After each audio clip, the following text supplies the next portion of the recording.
Guys, behind me we have one of my favourite tanks of all time, the T-34-85, a very important tank for the Soviets, but also one of the most important tanks during the Second World War. And why is that? This tank was designed to be very, very simple. It was designed to be simple to build, easy to produce, and also easy to train the crews at a time when quantity was a quality of its own.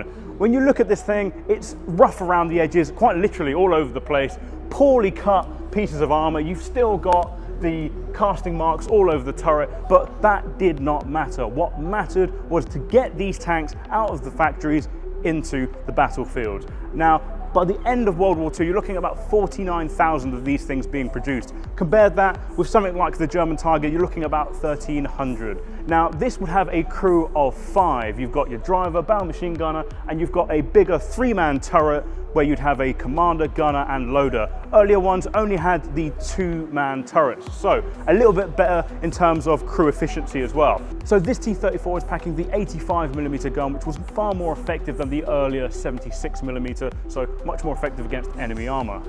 Now, one of the things I always point out, one of my favorite things about this in regards to simplicity, is something just above the rear sprocket, and that is that tiny piece of metal right there. Why is that such a big deal? If you have a look at the track links for the tracks, there are no nuts holding this track together, which means normally it will just fall out and fall to pieces.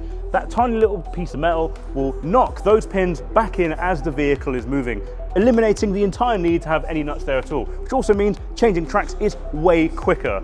And it's just another example of how the simplicity of this vehicle led to a recipe for success.